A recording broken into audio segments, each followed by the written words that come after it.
Hello दोस्तों, जय मसीह की। Bible story audio Hindi channel में आप सभी का स्वागत है। आज हम पवित्र शास्त्र बाइबल के एक नए ऑडियो स्टोरी से जानेंगे। गिनती की पुस्तक से नजीरों की व्यवस्था के बारे में। हालेलुया। फिर यहोवा ने मूसा से कहा, इस्राएलियों से कह कि जब कोई पुरुष या स्त्री नज़ीर की मन्नत अर्थात अपने को यहोवा के लिए न्यारा करने की विशेष मन्नत मांगे, तब वह दाखमधु आदि मदिरा के अलग रहे। वह ना दाखमधु और ना मदिरा का सिरका पिए और ना दाख का कुछ रस भी पिए, वरन दाख ना खाए, चाहे हरी हो चाहे सूखी। जितने दिन वह न्यारा रहे उतने दिन तक यह बीज से ले छिलके तक जो कुछ दाखलता से उत्पन्न होता है उसमें से कुछ ना खाए। फिर जितने दिन उसने न्यारे रहने की मन्नत मानी हो उतने दिन तक वह अपने सिर पर छुरा ना फिराए, और जब तक वे दिन पूरे ना हों जिनमें वह यहोवा के लिए न्यारा रहे, तब तक वह पवित्र ठहरेगी और अपने सिर के बालों को बढ़ाए रहे। जितने दिन वह यहोवा के लिए न्यारा रहे उतने दिन तक किसी लोथ के पास ना जाए, चाहे उसका पिता या माता या भाई या बहन भी मरे तो भी वह उनके कारण अशुद्ध ना हो, क्योंकि अपने परमेश्वर के लिए न्यारे रहने का चिन्ह उसके सिर पर होगा। अपने न्यारे रहने के सारे दिनों में वह यहोवा के लिए पवित्र ठहरा रहे। यदि कोई उसके पास अचानक मर जाए और उसके न्यारे रहने का जो चिन्ह उसके सिर पर होगा वह अशुद्ध हो जाए, तो वह अशुद्ध होने के दिन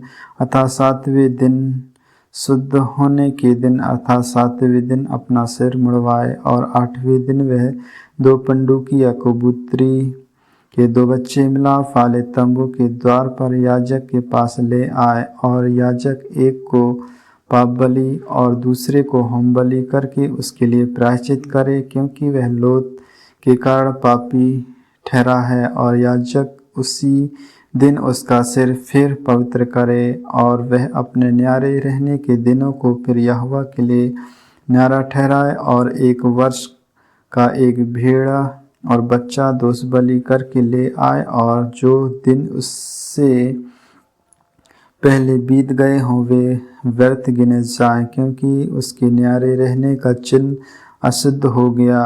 फिर जब नाज़ीर के न्यारे रहने के दिन पूरे हों उस समय उसके लिए उसकी यह व्यवस्था है, अर्थात वह मिलाप वाले तंबू के द्वार पर पहुँचाया जाए, और वह यहोवा के लिए होम बलि करके 1 वर्ष का एक निर्दोष भेड़ का बच्चा, पाप बलि करके 1 वर्ष की एक निर्दोष भेड़ की बच्चा, और मेल बलि के लिए एक निर्दोष मेढ़ा, और अख़मीरी रोटियों की 1 कोटरी अथवा तेल से सने हुए मैदे के फुलके और तेल से चुपड़ी हुई अख़मीरी पपड़ियों, और उन बलियों के अन्नबलि और अंग्र ये सब चढ़ावे समीप ले आए। इन सब को याजक यहोवा के सामने पहुंचाकर उसके पाप बलि और होम बलि के चढ़ावे और अख़मीरी रोटी की टोकरी समेत मेढ़े को यहोवा के लिए मेल बलि करके, और उस मेल बलि के अन्नबलि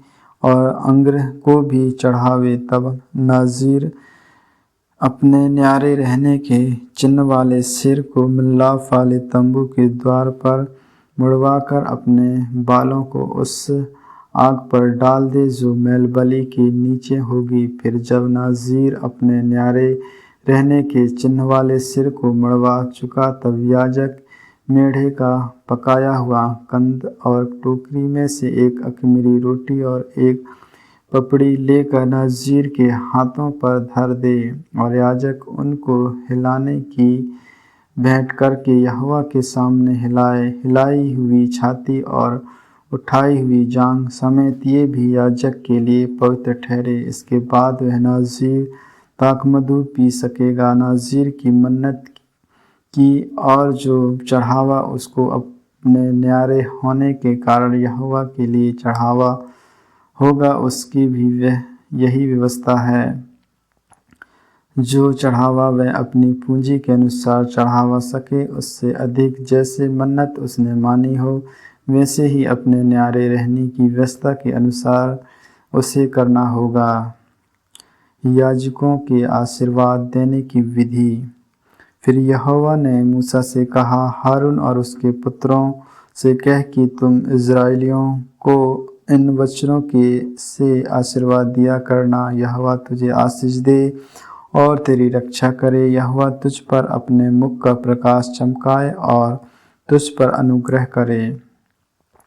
यहोवा अपना मुख तेरी ओर करे और तुझे आशीष दे। इस रीति वे मेरे नाम की इज़राइलियों पर रखे और मैं उन्हें आशीष दिया करूँगा। आमीन आमीन। परमेश्वर इन वचनों को सुनने के द्वारा आप सबों को आशीष दे। आगे के और भी ऑडियो स्टोरी सुनने के लिए Bible story audio Hindi channel को लाइक, सब्सक्राइब और बेल आइकन को दबाएं। सभी प्रिय भाई बहनों को जय मसीह की।